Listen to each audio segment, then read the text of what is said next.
Patuloy nating tutukan ito pong impeachment trial ni kung tawagin ni Mon Tulfo ay baliw. Magagalit na naman sa akin ang mga DDS nito no? Tapos ito yung pinaniniwalaan kong fake news queen. Tapos ngayon, itong mga DDS gumagawa po ng issue para po syempre ilihis yung atensyon ng publiko sa impeachment trial ni Sara Duterte. Ginagamit nila ngayon, ito pong si Undersecretary Claire Castro. Nagpapakalat po sila ng kasinungalingan mga tol, at para sa kaalaman po ninyo, yung pagbisita at pagmamalasakit po ni Yusek Claire sa namayapang si Mima Alicia, ang kasamahan po nating content creator, ay tinitwist po nila yung naratibo at ginagawan po nila ng kasinungalingan. Dito po sa fake news na pinapakalat po nila, at ito nga po ay shinare ni Addictus Rex. No? Shoutout sa iyo, tol. Ito nga po, sabi po dito, nung sinungaling na pinapakalat po nilang impormasyon, Yusek Claire Castro, galawang mga DDS. Alam niyo mga tol, hindi ako naniniwalang itong gumawa nito ay kakamping, dilaw, PBBM supporter, morso at loyalista. No? Lalong-lalo na yung mga neutral. Kaya ito malamang inimbento ng DDS para kunyari pinapasama at pinalalabas na para bang ganito yung mga sinabi ni Yusek Claire, which is hindi naman po totoo. Kasi ang sinasabi po dito sa kumakalat na quote card na malaking kasinungalingan at fake news, kaya wag po kayong maniniwala. Sabi po dito di lang masyadong mabasa. Kung sino man po ang bumaril o pumatay sa isang vlogger taga-suporta ni BBM, sigurado akong konsensya niya lang ang papatay sa kanya. Parang galawang DDS ito, no? Yun po yung sinasabi dito sa fake news. Pero hindi po yan kailanman sinabi ni Yusek Claire. No, ano po ba ang katotohanan? Basahin ko po yung nakalagay dito. Hindi totoo at gawa-gawa lamang ang sinasabing pahayag ni Yusek Claire Castro. Siya ay lubos na nakikiramay sa pamilya ni Mima Alicia. At kung tama yung pagkakaalala ko, saan ko ba napanood yun? NO1 Entertainment. No? Meron pong naging mensahe si Yusek Claire sa unang gabi o araw ng burol nitong si Mima Alicia. Unfortunately, di ko nga inabot, nang hinayang ako Kasi dumating ako pasado alas 8 na ng gabi at hindi na kami nag-abot, no? Hindi ko na na-meet si Yusek Claire, sayang. At ito po, no, wag kayong basta-bastang magpapaniwala sa mga kasinungalingan ng mga gumagawa po sa harapan po ng publiko o sa social media. At yung pinapalabas niya na salita na yon, na galawang DDS, tingin ko, sila mismo yon. Pilit nilang pinag-aaway ang mga loyalista, PBBM supporter, at mga pink, kakampink, at dilaw. No? Kasi nakita nila mga tol yung pagkakaisa natin dito Ito pong naging burol kay Mima Alicia, nakita po natin dito yung walang kulay ng politika, sapagkat ang dami pong mga bumisitang dilaw, sina Ronald Llamas, sina yung mga kakamping, Attorney Del Rosario, yung Kagawad, si Lovely Granada, at iba pa. Siyempre, yung mga masugid na sumusuportang content creator sa ating Pangulo at sa ating gobyerno. Kaya naiinggit yata itong mga DDS, kaya pilit nilang tinitwist yung mga kaganapan at pinapalabas na nagsalita si Yusek Claire ng mga ganong binanggit natin kanina, which is hindi po totoo. Para sa kaalaman po ninyo, ito po yung mensahe ni Yusek Claire nung araw po na yon. Isang sitwasyon, controversial din na kumbaga kinuha rin ni Lord. Naku, isipin pinakasigas, welfare, everything, na hindi ito in-use. Hindi po kasi ang Pangulo tutulong para sa politika. Hindi po siya ganun. Hindi po siya pupunta sa lamay para magsuot ng jersey ng isang basketballista. Pagtulong po talaga, tulong. Sasabihin ko, sino ba yung mga tinulungan niya? Kasi baka pag nakita po yun sa na-broadcast siya, baka napagalitan ka. Pero yun po, si Pangulo. So, kaya nakita po na na-broadcast nila. Anyway, nakita niyo naman po yung tulong talaga ng Pangulo. At si Lima kasi po ay hindi pa ang personal na nakita. Pero tumatawag siya sa akin. Tumatawag siya sa akin, nangangamusta. At hindi po siya pa personal na imbita sa briefing. So, kasi pagka may pupunta sa akin, na DJ Byron, nandiyan. Pinag-experience ko na, personally, yung briefing. Hindi ko siya masyado siyang busy eh. But anyway, syempre po, nakakalok po, ano nangyari kay Nina. Hindi po kasi pagka-vlogger, kahit hindi pa kami nakikita-kita. Alam niyo po yung feeling na nakakalok is lovely. Hindi pa nakikita personal. So, yun po yung ramdam ko. Hindi lang po kay Nima. Kundi sa lahat ng vloggers na madalas ako i-content. Okay naman yung pinakontent, di ba? Walang problema. Kasi, mas na, yung news, mas lalo. But anyway, sa akin po, kung nakikinamay po ako, puso po yung pakikarami namin. Una rin po sa Pangulo. At nung nalaman po ito, ni Bruce Lee, sabi niya po, ano mo pwede natin itulong? Sabi ko, ma'am, nakayos na po. Sabi ko, ito po, nasa message ko po. Isasama niya po, sinima sa kanyang mga dasal. Sabi ko yung First Lady. So, yun po, ibinigay ko lang po yung mensahe mula sa kanila, sa pamilya po, para po yun. Yun po, maraming salamat po sa kanila. Wala po may isa sa mga sinasabi dito sa fake news na ito ang binanggit doon ni Yussi Claire. Sana malinaw na po yan at wag po tayong magpapaloko sa mga madudumi po ang kaisipan o yung mga naghahangad pong ibagsak ang ating gobyerno. Kasi alam niyo kaya po nila ginagawa ito kay Yussi Claire, epektibo sa trabaho niya si Yussi Claire. No? Pagka merong naiinis sa iyong ginagawa, at yung paggawa mo naman ay maayos pero still merong naiinis sa'yo, ibig sabihin effective ka lalo. No? Kumbaga, kapag yung mga hater mo lalong nagagalit sa'yo, mas nakikita kung kagano ka kagaling doon po sa pagtatrabaho mo. At gano'n na gano'n si Yussi Claire. Ngayon, dako na po tayo dito po sa topic natin. Ito po ay may kaugnayan doon sa anlupit na kahilingan itong si Sara Duterte. Di ko mawari kung bakit ganito ang pag-iisip nito. Parang napaka-entitled ba? At kapag ka ginusto talagang dapat mangyari. Nakakalimutan niya yata na hindi sa lahat ng pagkakataon yung mga gusto niya mangyayari. Lalong-lalo na dito po sa impeachment trial niya mismo. Biruin mo, ang lakas ng loob para sumulat sa ating Senate President at sabihin ang mga kahilingan po na ito, partikular ang magdala po sila ng sarili nilang caterer, exclusive para lamang po sa defense team niya, at ang pinaka-worst, okay lang sana na mag-request sila kung sila yung gagastos. Hindi Napaka kakapala ng pagmumukha mga tol, yung ganitong dinaan pa sa letter, ano?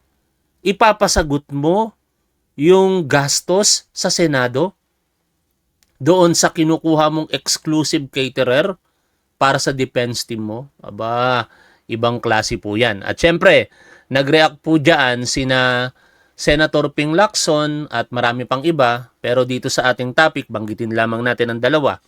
No? Bali tatlo. Si Senator Lacson, si Congressman Terry Ridon, at saka syempre ang Senate President Sherwin Gatchalian. Sabi po ni Senator Ping Lacson, on OBP's request for special food arrangements, there is still around 22.6 million out of the original 27.5 million budget under the 2025 GAA available for the impeachment trial to feed and quench the thirst of both the prosecution and defense teams. Meron naman palang nakaalat na budget para sa kanila. Nag-iinarte lang talaga, no? Ang nakikita ko kasi dito mga tol, kaya walang tiwala si Sara Duterte sa iba. Baka ganyan ang gawain nila no?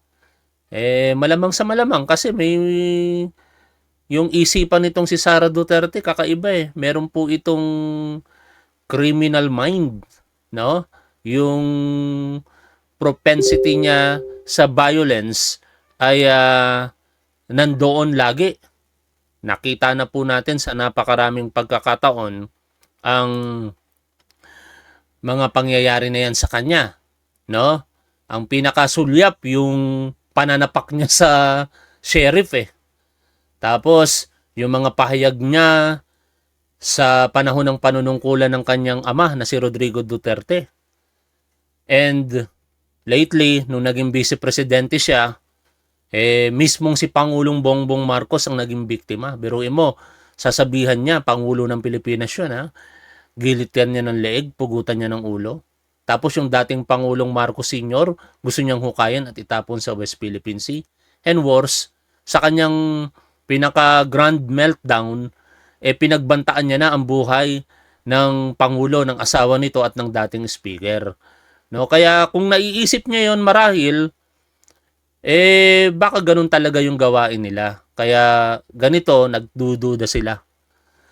Sabi pa dito, their support staff and witnesses and for other impeachment-related activities. That said, eto na ngayon ang dahilan kung bakit hindi pwede na turingang abogado itong si Sara Duterte. Parang hindi niya alam kung bakit hindi pwede. Hindi lamang dahil sa kakapalan ng pagmumukha niya, kung hindi parang kawalan talaga ng kaalaman sa batas kahit isang abogada. Kaya nga nagtatanong ako mga tol, meron bang abogadong bobo?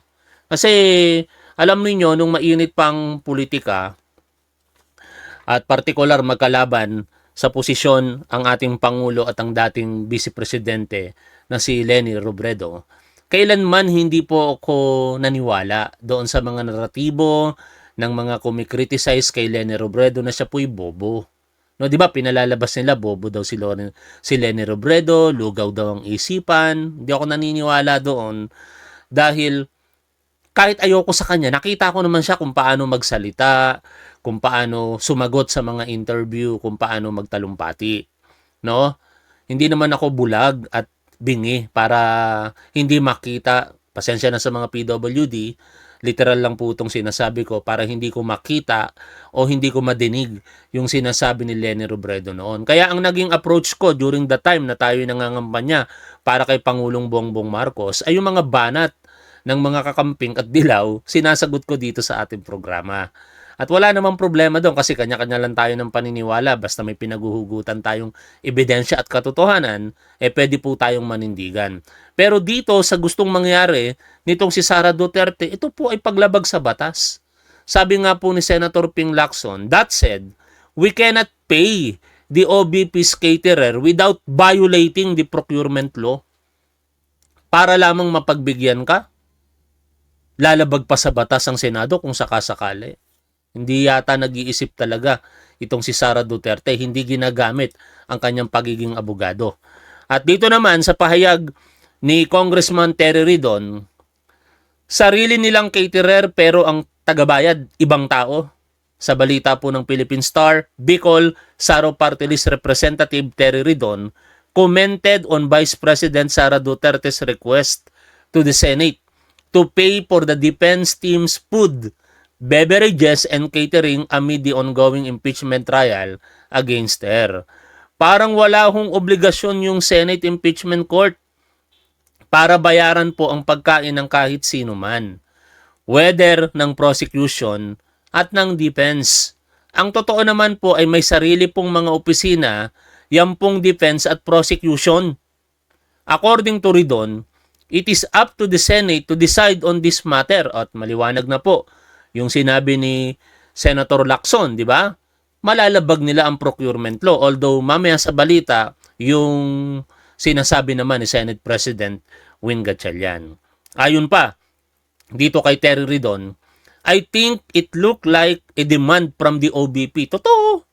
Grabe, no? Napaka-entitled from the Vice President herself for the Senate to actually pay for the food expenses of the defense panel. Ang pagtingin ko nga po diyan, parang the OBP is basically opening up the Senate for a procurement case. Parang ang gusto nila, sarili nilang caterer pero ang tagabayad ibang tao. Di, anong tawag doon? Kapkapalan ng pagmumuka. O, pakinggan po natin ang balita kaugnay niyan. Kinumpirma ni Senate President Win Gatchalian na hiniling ni Vice President Sara Duterte na sagutin ng Senado ang gasto sa pagkain sa depensa, staff at testigo habang gumugulong ang impeachment trial. Sabi ni Gatchalian, walang pondo para riyan. Nakatutok si Ian Cruz. Ito ang liham ni Vice President Sara Duterte kay Senate President Sherwin Gatchalian tungkol sa pagkain ng kanyang defense team. Nakasaad dito ang hiling na sagutin ng Senado ang gasto sa pagkain ng defense team, staff at testigo habang gumugulong ang impeachment trial. Dahil sa umano'y security concerns, nakalagay din dito na dapat magbula ang pagkain sa accredited caterer ng Office of the Vice President. Ang sulat na yan, kinumpirma ni Senate President Win Gatchalian. Hindi ko pa nasasagot dahil fina-finalize pa namin lahat itong arrangements. Ano naman ang letters? Ano naman ang niya? O it's a no already? We cannot afford it. Hindi raw ito basta-bastang magagawa. Sa rules po, pwede din ba yun? Kung may punto kayo, pwedeng sagutin ang pagkain ng lawyer. So, hindi talaga sama. Rules po. Decision na yan ng management ng Senado kung papayagan o hindi.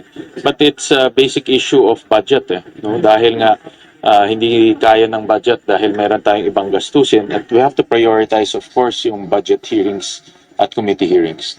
So in short, wala kaming pondo para magbigay ng pagkain sa prosecution and defense.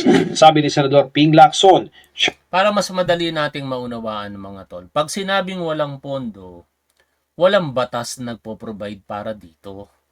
Kaya nagtataka ako dito sa ating Vice Presidente na turingang abogada, hindi iniisip yung bagay na yon. Sa General Appropriations Act, nakalagay lahat dyan kung saan dapat gamitin ang pondo.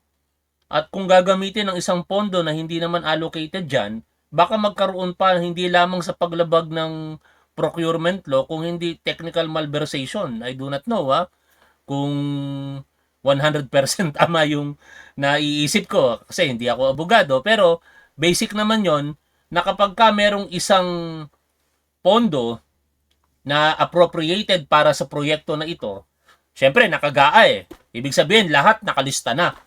Tapos babawasan mo yon, kukunin mo ngayon para lamang ibayad dito sa caterer, pabor para kay Sara Duterte.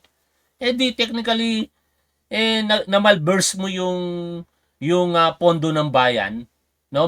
Kahit sabihin mo maganda layunin, pero mali pa rin. Hindi nakalagak doon Kaya, kapag ka itong issue na ito, uulit-ulitin itong si Sara Duterte, grabe na kakapalan ng pagmumukha niyan. Pero tingin ko naman, baka madadala na ito sa naging reaksyon. Hindi lamang ng mga kapwa niya public official, kung hindi ng publiko.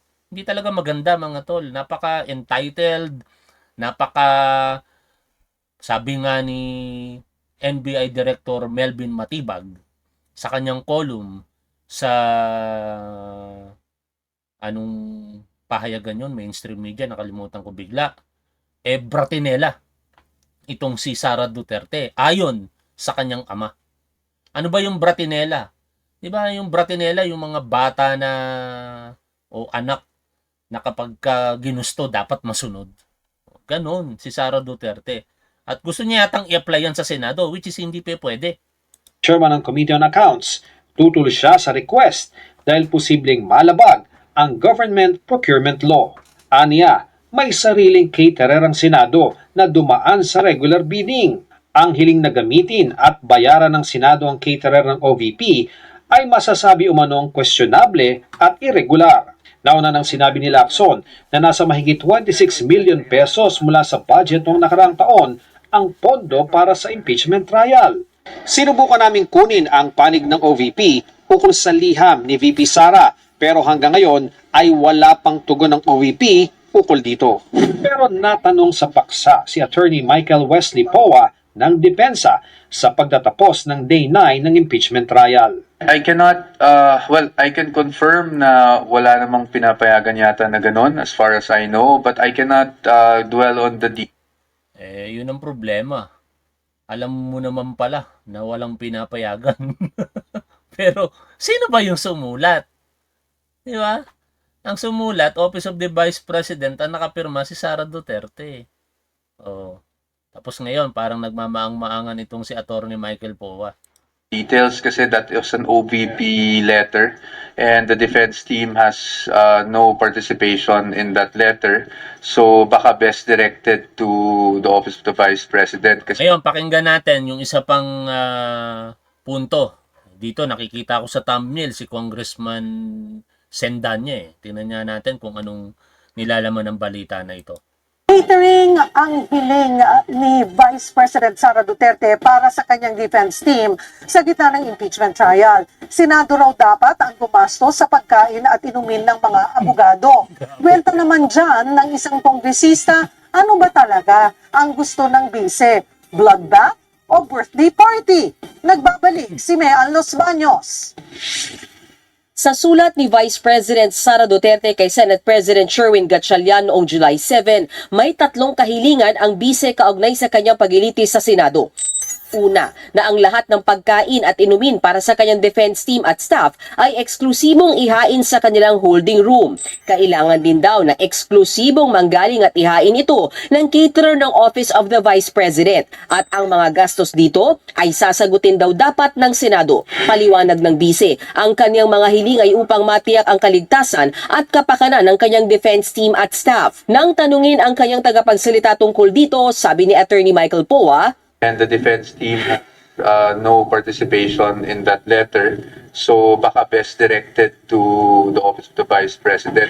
si Senator Erwin Tulfo kinumpirma na tinalakay ng Ay, maraming salamat, Adi Shores, 250 gems. Ano po yan? Salamat po sa blessing. Senado ang request ng bise sa isang caucus at ang desisyon ng mayorya. That is sasagutin. But how do we explain that? Saan natin kukunin yung bayad sa pagkain tapos sila pa mamimili sa catering? Si Senate President Sherwin Gatchalian sinabing hindi pa niya nasasagot ang request ng bise pero anya walang budget ang Senado para dito. Hindi ko pa nasasagot dahil fina-finalize pa namin lahat itong arrangements. We cannot afford it, in short. Dahil din daw sa impeachment trial ay baka kailanganin ng Senado na mangupahan pa para maisagawa ang budget hearings. Sa ngayon daw kasi, okupado ang maraming committee rooms dahil sa paglilitis. But it's a basic issue of budget. No? Dahil nga hindi kaya ng budget dahil meron tayong ibang gastusin at we have to prioritize of course yung budget hearings. Para naman sa House Prosecution Panel, walang obligasyon ang Senado na bayaran ang pagkain ng Defense of Prosecution. May budget naman daw ang OVP at ang Kamara para dito. I find it highly improper kasi may opisina rin naman ng ating pangalawang Pangulo and they can actually charge all those expenses to their office. But if it's requesting the judges to provide for the food of the defense, Parang hindi ata ako sangayon doon, ano? No? Pwede ba yun? Kaso ito eh. Individual act ito ni Sara Duterte eh. Parang kami, nung pulis kami, di ba? Nakasuhan kami, although related sa trabaho, may nakuha ba kaming tulong? Nung mga panahong iyon ha, ewan ko ngayon, mula sa PNP, wala. Yung mga abogadong kinuha namin at binayaran namin, sarili namin pera. pag-attend nila sa hearing, lahat, kami po yun, nag-ipon-ipon kaming mga kasama doon sa kaso na eventually napawalang sala kami. No? Tapos dito, impeachment trial laban sa kanya, gagastusan ng Office of the Vice President, parang hindi yata tama yun. Ano yun? Naghahanap tayo ng pananagutan, tapos ang hinahanapan natin ng pananagutan, popondohan pa natin para sa pagtatanggol sa kanyang sarili. Ibig bang sabihin nun, ang mga abogado ni Sara Duterte binabayaran ng OBP? Nagtatanong tayo dyan. Kung ito yung pagkakaunawa ko sa sinasabi ni Congresswoman Janet Garin, hindi pa pwede yun. No? Kahit yung mga pagkain ng mga defense team niya, hindi dapat kinukuha sa pondo ng bayan ng OBP. I-correct nyo ako mga tol kung mali ako. Sa mga posibleng makapakinig sa atin, lalo abogado, itama nyo ako kung mali yung pagkakaunawa ko. Bakit gagamitin ang pondo ng OBP para sa pagtatanggol kay Sara Duterte? Yung pagkain ng mga defense team niya, iaasa sa OBP, tayo nagbabayad ng buwis? Aba, masakit yata sa akin yun. Napapaiyak na nga ako sa binabayaran kong tax ngayon eh. Maikwento ko lang ulit sa inyo. Yesterday, nagbayad ako ng 76,000, almost 76,000 pesos para sa tax ko. Nung nakaraang linggo, para doon sa percentage tax ko, 30,000. Tapos, sabi ko doon sa accountant ko, gawa na ng statement of account, hindi pa nila nasisi hanggang ngayon, nabubuisit na nga ako. Magkano babayaran ko doon sa statement of account na naman para sa income tax ko for second period, quarter, 118,000 pesos. Oh, ang lalaki. Nakakalula. Pero salamat sa inyo mga tol kung bakit ganun kalaki ang tax ko kasi sinusuportahan nyo ako dito. Pero ngayon, dahil kumukonti na nanonood sa atin, liliit na naman ang tax na babayaran ko. Ganun lang naman yun eh. Mas malaki ang kinikita mo, mas malaki ang babayaran mong tax. Tapos, mapapakinggan natin, pwedeng gamitin ng OBP para ipagtanggol si Sara Duterte, papakain sa defense team niya. Hindi ako nag-agree dyan. O ngayon, puntahan po natin yung naging press conference kanina ng prosecution spokesperson, ano? Si dating Congressman Ace Barbers at saka si Attorney Tolosa. Pakinggan po natin sila mga tol. Malinaw na ho kung nasa na tayo ngayon sa Article 4 on grave threats. The prosecution has presented competent and credible evidence proving that the Vice President made statements threatening the life of the President. Nasa authenticated recordings ang mismong mga salita ng Vice Presidente. Sinuri ang recordings na ito sa pamamagitan ng forensic examination ng National Bureau of Investigation at pinaliwanag na din ng NBI ang opisyal nitong investigasyon at ang legal na batayan ng finding of prima facie evidence with reasonable certainty of conviction.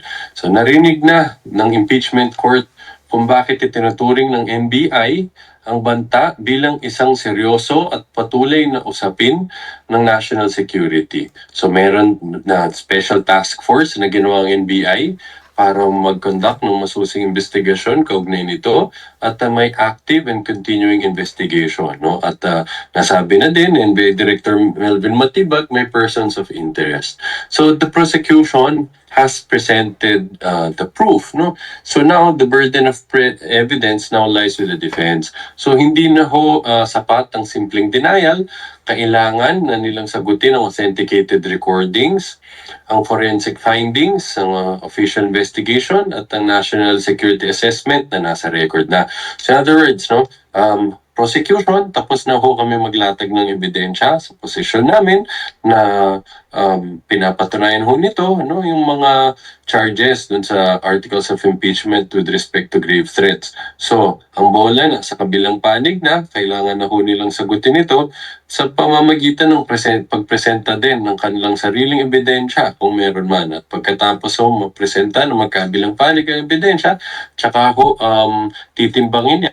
Actually mga tol, alam ko mag-file sa BIR ng income tax, percentage tax kasi inaral ko na rin lately Nandiyan naman si ChatGPT. Pero less hassle na sa akin eh. Kapitbahay lang namin halos dito yung accounting firm. No? Gasinong sa isang quarter, magbayad ako ng 3.5. Kumakain nga kami sa labas. No? 2 kainan, 3 kainan. O, di pagawa ko na lamang, wala na akong iisipin pa. Kaya yung 3.5, okay na sa akin yon. Salamat sa concern ninyo mga tol. Pero sa akin, okay na yon. Unang-una, ang lapit po dito. Walking distance po dito sa bahay yung accounting firm po na tumutulong sa akin ngayon at binabayaran ko. Okay, dito sa pinag-uusapan natin, maibalik ko lamang. Pinapaliwanag dito ni na Atty. Tolosa yung normal na hugot ng mga Pilipino na tayo naghahanap ng pananagutan. At hindi pa pwedeng ikatwiran na porket mataas ka sa trust rating, nagtataka nga ako, pati performance rating, wala namang performance to, mataas pa din. Hindi ka na pwedeng papanagutin. Hindi pa pwede yun. Wag dapat idadahilan partikular ng depensa na porket 32 million ang bumoto o mataas ang trust rating, hindi na pwedeng managot. Exempted na siya.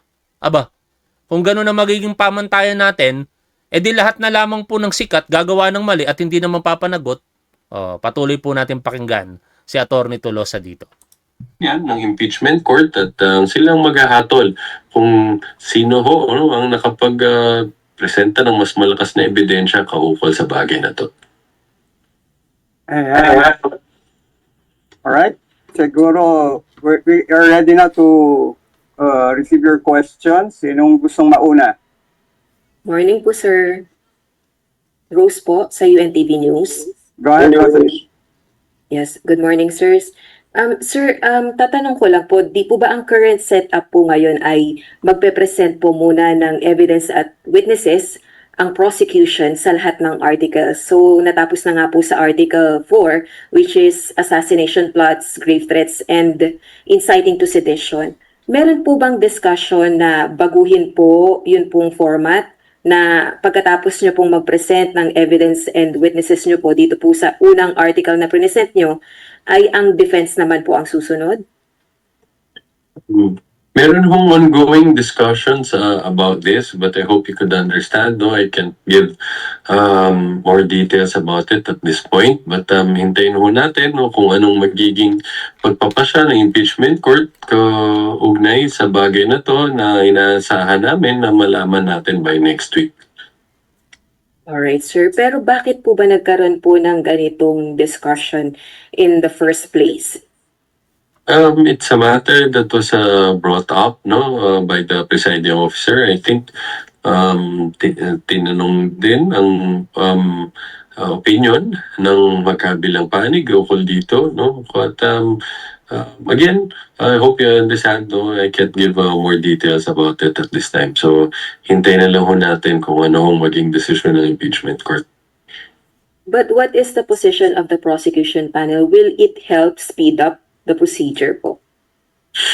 Well, dun sa pagdating naman ho ng pag-help to speed up, regardless kung ano ho yung magiging setup, kung tatapusin muna lahat ng articles of impeachment, lahat ng ebidensya ng prosecution, tapos naman, pagtapos na kami, depensa naman or maghahalinhinan, pareho naman yung gagawin namin na pagsisikapin naming mapabilis to by eliminating yung mga witnesses na pagtingin namin hindi na kailangan umupo bilang testigo dahil na-cover na yung testimony nila na ibang witnesses, hindi na namin ipili. Hindi na natin tatapusin yan. Panoorin nyo na lang mismo sa House of Representatives YouTube channel. Ang kabuuan ng almost 1 oras o mahigit 1 oras na press conference na yan ni na Atty. Tolosa at former Congressman Ace Barbers. Sa huli mga tol, ang punto lang natin dito, hindi pwedeng magtago si Sara Duterte sa sinasabi o kiniklaim nilang kasikatan base sa survey. Kahit sikat pa siya, kahit sabihin na nating 99% ang trust rating niya, hindi dapat gamitin yon para makaiwas siya sa pananagutan. Harapin niya ang impeachment trial na ito, which I believe baka hindi niya gawin, pero kung hindi niya man gawin, manatili yung proseso na naaayon sa rules ng impeachment court. At hayaan natin makita ng taong bayan kung ano-ano ang mga ebidensya. Kasi yan ang magiging faktor para yung ilan magising ba sa katotohanan o manatili na naniniwala dito kay Sara Duterte.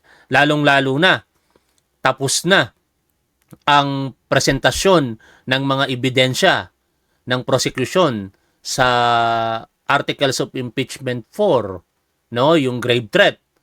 Ang depensa naman ngayon ang maglalatag ng kanilang ebidensya.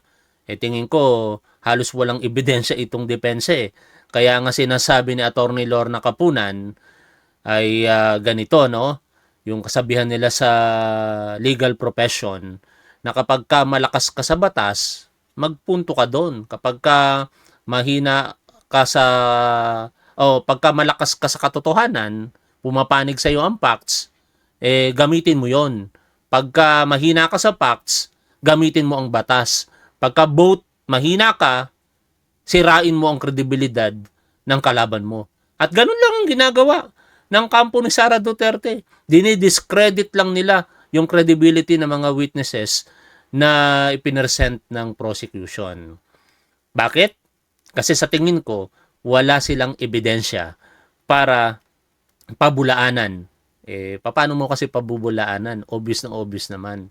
Hindi naman AI yung video. Kung saan sinabi niya yung mga bagay na para sa akin, pagtataksil sa tiwala ng taong bayan na ipinagkatiwala sa kanya. Hindi pwedeng ang vice-presidente, pangalawa sa pinakamataas ng posisyon sa ating gobyerno, ganyan ang isipan. How much more pag yan ang naging presidente? Baka matingnan mo lang yan sa mata. O kaya makapagsalita ka lamang ng hindi maganda, ipapatay ka na. No? At muli, pinapaalala ko sa inyo, wag po kayong maniniwala doon sa fake news laban kay Yusek Claire Castro, mga tol. No? At ang dami talagang mga DDS na gumagawa ng mga kaparaanan para lamang i-divert ang attention sa impeachment trial nitong si Sara Duterte. Maraming salamat. Lagi po nating tandaan kung ano ang tama at dapat, doon po tayo. Keep safe. See you always. Bye for now, mga tol.